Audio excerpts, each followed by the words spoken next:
Well, thanks, Aaron. Joining us now is John Kirby. He's the National Security Council Coordinator for Strategic Communications at the White House. Admiral Kirby, thanks for your time. I want to get to the Rafah border crossing and Americans attempting to get out of Gaza in a minute. But to start, the president has canceled his domestic travel today in order to stay at the White House for national security meetings. We know that the prime minister invited him to Israel. Is there any connection between those two things? The reason to stay home today, Phil, was really to make sure that he could stay focused on what's going on between Israel and Hamas. He will have national security meetings today. I don't have any travel to speak to or announce with respect to Israel. There was an invitation from the prime minister, but again, no travel to speak to right now. The Secretary of State is back in Israel today, meeting with the prime minister, among many others. Yesterday, he said the Rafah crossing will be open. Consular services told people we were speaking to, American citizens in the area, it may be open. This morning, the Egyptian foreign minister says there has been no progress on the opening. Israel says no arrangements for an opening. I understand this is complicated. Where does it stand right now for Americans that are waiting? Right now, it's still closed, and obviously we want to see it open. Secretary Blinken has been working on this very, very hard in the region. You're right, he's back in Israel. Another chance to consult with our Israeli counterparts. We want to see that gate open, but I just can't tell you with perfect predictability what that's going to look like. We're hoping that sometime later today it could be open for a period of hours. But again, we just have to kind of wait and see how this goes. We had those hopes over the weekend, only to see that those hopes were dashed. So we're going to keep working at this very, very hard. What's driving the bottleneck? Is it one specific country, one specific issue? I think there's a couple of things at play here. Number one, of course, the Egyptians, they have to be willing to have that gate open and have a flow of human traffic through that. And so we're in discussions with them about what that could look like and how that could be managed in a way that protects Egypt's national security interests as well. They have a right to look after their own population, of course. The other aspect is Hamas, Phil. I mean, they are literally throwing up roadblocks to prevent people from moving from North Gaza to South Gaza to get towards the Rafah gate. They're actually trying to encourage people to remain human shields as they try to tunnel up underneath their homes and headquarter in their schools and hospitals. So Hamas has also caused caused a significant amount of the problem. There appeared to be at least some level of a humanitarian breakthrough yesterday when Jake Sullivan, the National Security Advisor, said there had been an agreement to turn water back on into Gaza. The Israelis confirmed that about an hour or two later. Now the Gazan Water Authority says they've denied that water is turned back on. Do you know what the issue is there?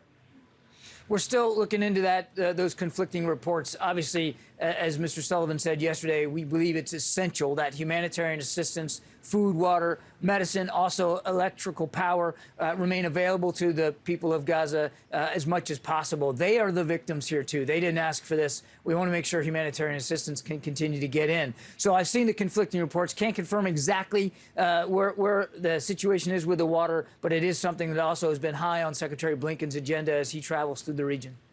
We've received a statement from the IDF saying they are in the midst of implementing an evacuation of Israeli towns and citizens near the northern border with Lebanon.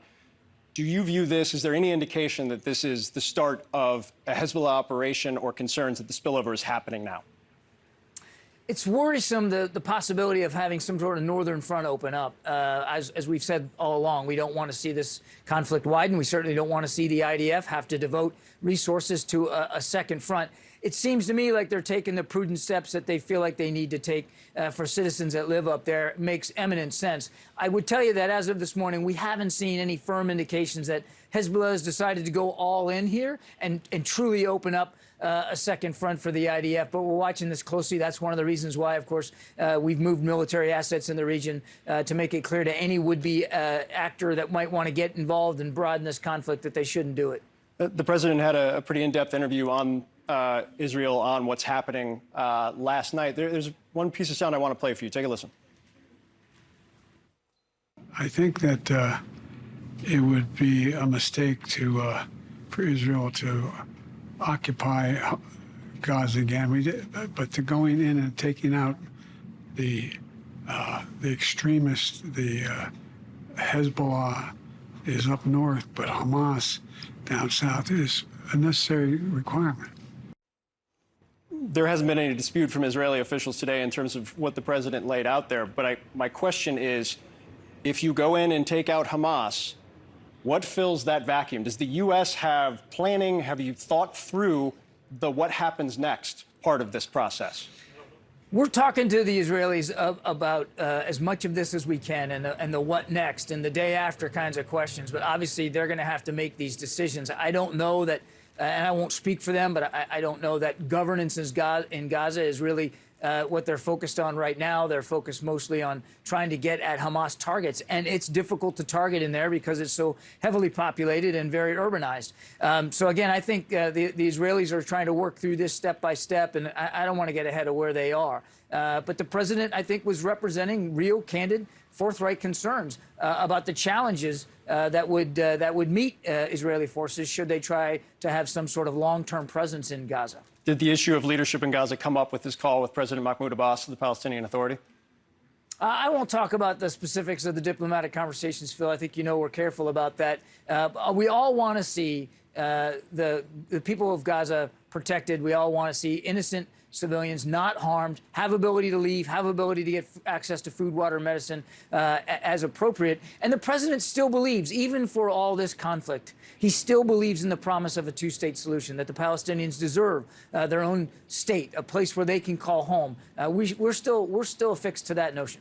I know the president, there are no travel plans to announce. Would the president like to travel back to Israel? He's been to Israel many, many times. I have no doubt in my mind that he'll go again.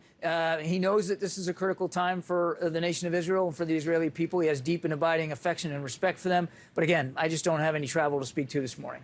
Appreciate your time as always. Admiral John Kirby of the National Security Council. Thank you. You bet, Phil. Thank you, Phil, for that. More than 2,700